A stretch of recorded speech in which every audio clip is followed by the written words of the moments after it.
Awesome. Guys, I'm excited. We're actually going to do something a little bit different. And for those who are in the MagMod community, you probably saw this already. But we're basically, I'm going to be doing these little 10-minute editions with people, doing more of these how I shot it. So we'll still have an occasional, 30-minute to an hour long session.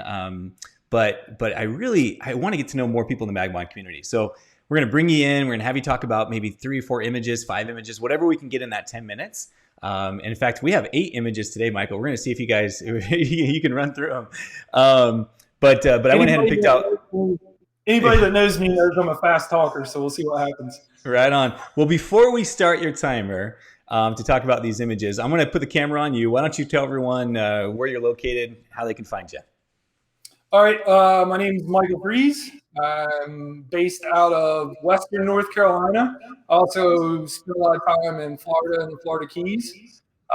Instagram, you can find me at Michael Freas or michaelfreas.com. Yeah. Perfect. I love it. And we noticed the snowboard behind you. So you must be. In fact, you had mentioned that you're going to be out in the mountain here in the next couple of days, right? Yeah, if anybody's in Colorado and wants to ride next week at Keystone, hit me up. Coming out, was supposed to be out there this year for Dew Tour. I worked for Dew Tour last year and shot for them. Unfortunately, we're not having it this year. Well, cool. I wish I could be there, man. Arizona, we don't get a whole lot of snow, but we do have mountains up 2-3 hours away from us. But I wish I could be there. Well, Michael, like I mentioned to everybody, in fact, I'm just going to look at some of these comments right here. It says when you speak, there's a little bit of an echo. Somebody had mentioned. Yeah. Do you have, or you can even turn the volume down a little bit, maybe, or if you have headphones at all. Yep, no problem. Let me put my headphones on. Yeah, no problem. As you're doing that, Michael, I'm just going to fill some of these questions real quick here. We have, I like this one. Michael says, when's Top Gun starting? I love the intro music, right? Isn't that, it felt like you're like walking, like, exactly. By the way, Michael, I love your profile image with the mag beam back there. Hector says, hey, Trevor, I'm not sure, Merhaba. I don't know what that stands for. Derek, absolutely can't wait to join you. I totally agree, my friend. Rebecca, I like your last middle name, Daly. I know it is new. It's different, right? And Steven says, I live in Prescott, the mountains of Arizona. Absolutely. Prescott's such a beautiful place. Steven, we'll have to get together sometime. NC in the building.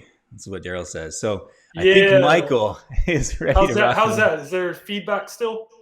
I'm not hearing it. I heard just a tiny bit previously, but I don't hear it anymore. I'll keep an eye on the comments and see what other people say. But it sounds good to me, Michael. Gotcha. Cool. Well, Michael, I am going to pull up your first image, and I am going to throw a little 10-minute clock on a little timer here. All right. That's way. In fact, I feel like we actually need like a sound effect to get this thing going. There we go. Let's get ready to rumble. Right. All right, Michael. With that, I'm going to give you the mic, and you're going to tell us how. Oh, I'm sorry. Now we're running all kinds of sound effects. I got to turn this thing off. It's funny. We have some other sound effects in here. I like this one too. In fact, when you came on, that's what I should have done. So. I remember, that any college night in any college town across the United States, they'd always hear that horn. They'd be like, $100 bottles. Lasers. Yeah. Lasers and air horns. Awesome. All right, Michael, I'm going to turn this timer on. We'll go through these images, and you can tell me when you want to go to the next one, or if I feel like there's a nice segue, I'll just jump right into it. All right? Sounds good. Cool. All right, here you go, man. Tell us about this one. All right. Behind, we had a reception. This is an elopement. Went out onto beach. We were doing sunset. In Key West, the sunset's like super special. And I had a AD200 camera right, gridded, and shooting almost at about, I think, like a 16th power. Mm-hmm. I had the grid and I had it far enough apart that I kept the 8200. I didn't zoom it in. I actually kept it with a little bit more of a spread so that I was hitting them, but it was direct. So there was no spill on the bottom, and just had them walk along the seawall and just basically fired and waited till the sun got low enough, exposed for ambient exposure, ambient light, couple of test shots, boom, there we go. Nice. So you said it was just a grid, is that right? Yep, grid and an 8200 by Godox. Nice. Love it, love it. And it was just to the camera left a little bit. Camera right. Oh, I'm sorry. Yeah. Okay. Right on. Awesome. How about this one? This one's really cool too. I love this, Michael. This was softbox. This was one of the first shots I think I took with the MagBox. Set up flashes off to the right. My second photographer had the flash up on a stick. Metered for ambient light, dropped it down by 0.7. And I think the flash was probably at like a 16th. I tend to stay between an 1/8 and 32nd. Gotcha. Now, when you say metered for ambient light, do you mean you basically kind of pointed up towards the sky, got the meter perfectly right in the zero, and then you dropped it down about 2/3? Is that what you did? Correct. Okay. So the sun is literally dropping just a little bit out of the right-hand side of the frame, metered straight into the ball of light. Okay. There we go. Awesome. A real quick question from Rebecca. She says, do you have assistants run your lights out for wide shots like this? I do. Normally, you do? Okay. But at the same time, it does matter. You know, if I'm with a couple by myself, no. I usually put everything on a stand unless I have a second photographer with me. I think it makes you a little more versatile and it makes you come out of your comfort zone a little bit. I find that I can definitely do the shoots, like engagement shoots by myself. But when I'm on a wedding, I love to have somebody just because the time is really of the essence. So having an assistant or a second photographer on wedding day is literally life changing. Yeah. When it comes to light, it's easier. You don't have to run back and forth, and it's quick. Yeah, I would agree with you. Awesome. Tell us about this one. This one, I shoot with the Godox system, so I'm always using AD 200s, Alpha Delta 200. Camera left and camera right at 45s with spheres. Using the sun's literally setting right directly over top of them behind that wall, so I was able to get the bokeh and get those sun flares, and I filled with as much flash, but kept it with the grids and the spheres so that you're sitting there and it's completely, it's angled. I learned all about spheres and grids from Jesse and Moira, who you had on yesterday. So this is what happens when you listen to the masters. They are the masters. Jesse and Moira are amazing photographers. That's awesome. So that flare behind them, that's actually just the sun. You just kind of dealt down a little bit and were able to get that right in there just perfect, right? Correct. That's with them. Now I will say that on the top, on that very top kind of the sun flare, the smallest like octagon, I did enhance that some by using the develop preset system. I used their tweaks and leaks. I was able to add a little bit of color by using one of the leaks up on the top. Very, very cool.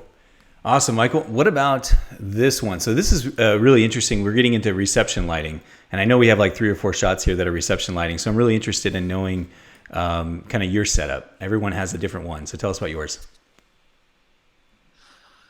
Usually with the reception, I'm going to try to have a light or 2 up by the DJ's lights because it's easier to hide it that way and hide the stand.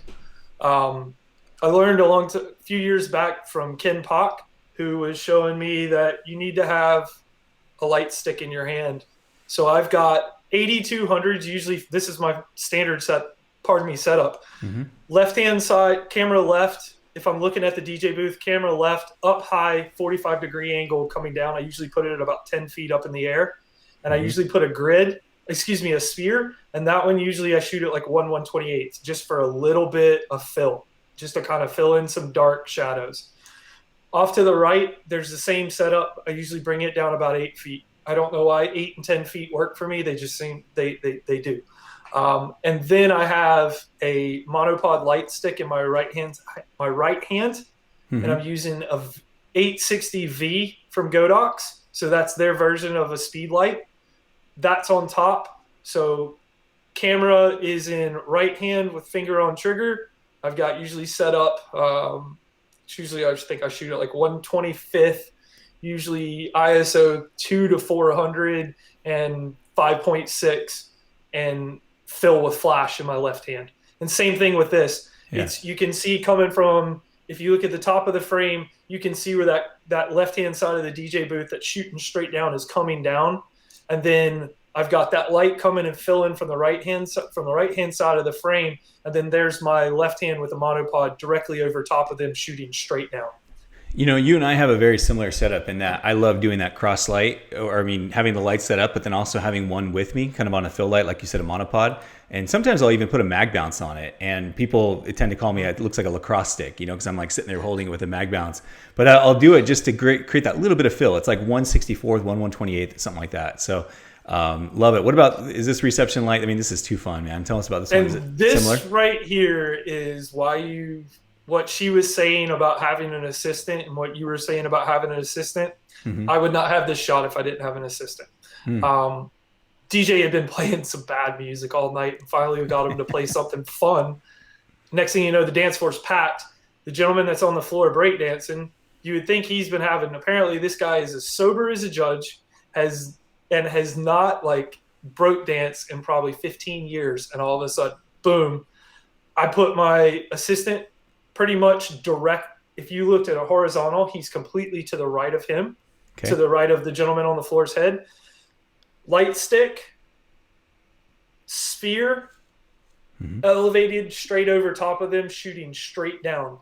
And the good thing was it was a white dance floor, and it was a white fabric tent. So I think, I don't know if I'm right or not, but I feel like by using the sphere, it bounced. We used the dance floor, almost kind of acted as a reflector, bringing the light up, which got all the people in the background. That's why they have a little bit of fill light coming into them, and you're able to see the girl that's going crazy in the background. You know, it makes a lot of sense to me, because I actually, you know, I don't have very many white dance floors like this, but I will say, like, when I'm shooting outside and I want to create that light that's just bouncing off the concrete a little bit, you know, even if it's sunlight, for example, it's amazing the difference it'll make. So I can certainly understand why that would be the case here. I feel like when I'm inside a reception with a tent, you use kind of that mentality of how you would take on a speed light, you would bounce it off you bounce it off the corners, or you bounce it off so that it goes wall, ceiling, down. Yeah.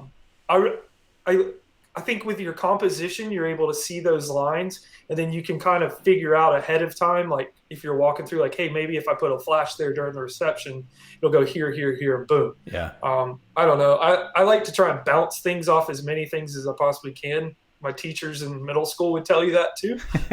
So maybe it translates into my photography. I don't know.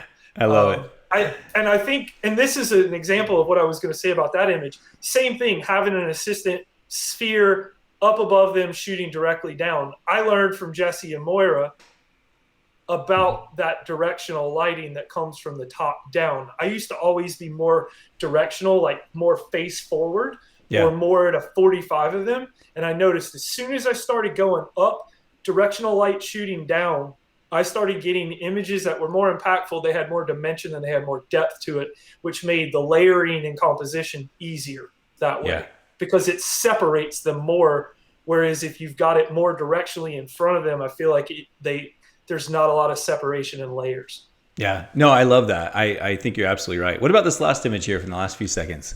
Same setup. I'm shooting from the DJ booth, 8200 left, 8200 right. Damn it, I didn't make it in 10 minutes. And straight in, you had lights that were running up and down the truss system of the tent.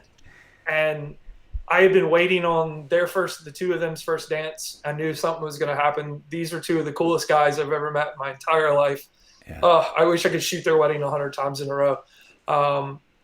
And just sat there, and something I've learned from my mentors, compose it and wait. Yeah. And they stepped so perfectly in front of where all the light was amassing on this. That's actually the center of the tent that you see behind them, as I'm shooting from the ground towards that center, but at enough that it doesn't make it look straight up. with the 8200s. Those guys, I had them set so perfect. This was honestly one of my best images that I'm so appreciative of and thankful and humbled by. I took the time to make sure I had my stuff set up during cocktail hour so that when these dances happened, it was there, and that's awesome. Compose and wait. Yeah, I love that. I think that's such an important skill to have is that waiting part, because oftentimes you're just waiting for something to happen, and if you move and you get out of your spot, and then all of a sudden it happens and you miss the moment. So great shot, man. I love that. This was fun. I actually really enjoyed this kind of condensed version. Before we jump out of here, though, I did want to just throw up a few comments. And granted, while we're doing the actual chatting, oftentimes I won't have an opportunity to throw up these too quickly or during the process. But Gabrielle and Nancy says, love it. Ellie had mentioned about reflections. She always loves shooting with reflections in the puddles. Charisse says she just did a wedding there, so it must have been. She must be in North Carolina as well. I'm not sure which venue. Maybe she can add more information on that. Have you met Charisse yet? No, I haven't. I'd love to. If you're North Carolina, please hit me up. I grew up here. I've been gone in Florida for 15 years. COVID made me appreciate. I'm gonna cry.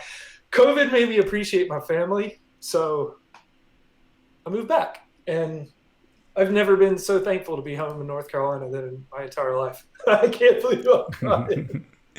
It's been a rough year. So I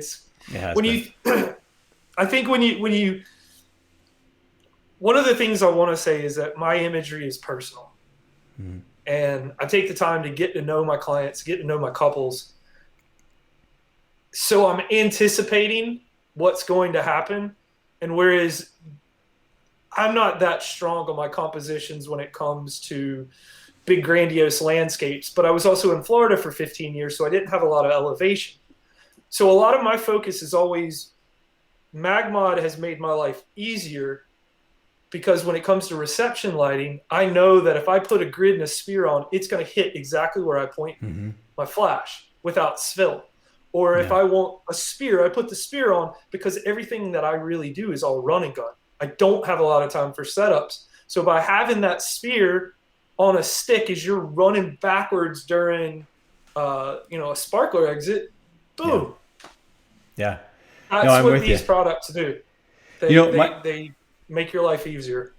Michael, I appreciate that. What I love, you had mentioned, composition is your strong point, but I'm looking at these images, my friend, and it is. I mean, I think oftentimes we are critical of ourselves very much, and we don't realize, just how well that we've developed as photographers.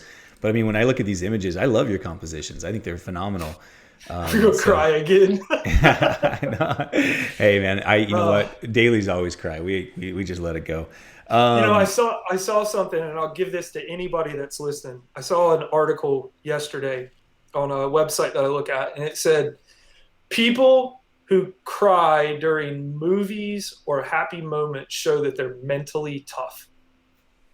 I'm going to have to use that. I got to get that article from you. I love it. Hey, it's funny. I mentioned this right before we came on. My computer battery, for some reason, is being silly. It says I have 11%. So who knows? It might cut out at any moment. But before we do that, I just want to, there are a couple quick questions here, Michael. Ben Silverstein, he says, we're the first two composited to paint out an assistant. And he's referring to these two. Yeah. No, actually, I shot that by myself. Okay. So you didn't have to, did you do any composite? Did you take anything out, like stands out later on? I took, on the first one, the stand was about, so they're in between kind of the first and second, third. If you look about where the edge of that pier is, that's where the stand was. Gotcha. Actually, no, I'm sorry. My editing's really poor because I can actually now see where the stand was. That's funny. I can't see it. It looks good to me. No, that tells me I need to clean my computer screen. There's a little dot there. I love it. Hey. And then on the second one, that was actually, I had an assistant who had it up high enough that it was out of frame, so I didn't have to worry about anything. Literally, that's actually not even cropped down. I think that was shot with a 35. Okay, nice. If I remember right. It's a little bit wider, but not too wide. I love it. A couple more quick comments here. Rebecca says, "I love the contrast this lighting creates." I totally agree. I love contrast and color when I shoot photos. And let's see. Okay, here's another question from Scott. He says, did you have enough light to actually focus on them at that sparkler shot? I think he was referring to the Yes. kind of the ambient, probably. Yes. Yes, I did. What I tend to do is try to get, like, sparklers are huge in Florida, especially. So I don't think it was like sparkler boxes and all this stuff. What I try to do is find a piece of light that's like a lamp or something that's on the building. Yeah. Meter for that. As soon as a person gets their sparkler lit, I turn to them immediately and act like I'm taking a shot of them. And all I'm doing is I'm metering for the light on them, and then it's go through, and then I just start backing out. Yeah. We all know this. We kind of might go through 2 run-throughs through sparklers because the first run-through might not come out so great. Unfortunately, that is the one thing that's not full photojournalism, but it is at the same time. You know, what I tend to do on those on the sparkler is if it is a long sparkler, and if they ever ask me, like, what kind of sparkler should I buy? I tell them, get the, like, 3-minute long burn ones, Mm-hmm. And then when they come through, I'll say, enjoy it, have fun in the moment, kiss each other a few times, do all that kind of stuff. And then as they finish, if there's still time, I'll just yell out, they're coming through again, just let everyone have fun and do your sparklers. And so, yeah, I think it's great if you can have them do a couple times. You got to do the like super long ones. Like, that's the only way it ever works. Right. I totally agree with you. I like those too. Hey, Derek says, awesome images. Lots of people using the one-handed monopod setup. Going to start using that more this year. That's one of my favorites. Let's see. The thing about that monopod in one hand. What's up, North Carolina? Go Wolfpack. I love it. Even though it's hard for me to use my left arm today, but it's you get that freedom where you can take the camera in your right hand, honestly, put it on, you set your settings. Sometimes you just put it on auto. You can either go there's a guy by the name of Adam Houseman who told me once, mm-hmm. He says, put it on that expose and focus for F8, switch it to manual, and pretty much everything's going to be in focus. But when I go to 5.6, I will sometimes switch it into an auto or put center weighted focusing, and just know that if I point the camera, it's going to hit there. So then when you go with the light, and it allows you to get more creative with how your light's coming out. Like, it's definitely, like, it's freedom. I love it. Hey, one last comment here. Actually, 2. I'll throw one more up. It says, beautiful images from Andrea. And then I'm going to throw this last one up here by Ellie, which I can't agree more. She says, maybe a 20-minute edition. I don't know about these. We got? We're about 23, 24 minutes right now. But I got to say, I love how we spent the first 10 minutes or so talking about your images there. And then there's been lots of really cool little tips that have been brought up and things, camera tips and just different things, ideas. So I'm glad we did this. I agree, though, Ellie. Maybe we do need to kick this to like a 20-minute. Still have kind of a mini version, but like a TV episode time frame kind of thing. So, but Michael, this has been a lot of fun, man. I really appreciate the opportunity to chat with you. Oh, man, thanks. I haven't gotten to talk to you in a long time, so it was like cool to catch up. Yeah. I'm hoping. I mean, I'm hopeful that this fall or the beginning of next year we can all get back to conferences. I miss everybody. Everybody that I'm talking to right now, you are my family. And I got some really cool brothers and sisters, and I miss them. Yeah. No, I'm with you, man. I'm with you. I really hope we can all get back together again as well. I know next time when I see you, I might even see a little tear in your eye. I love it. You're a sensitive dude just like me, and I love it.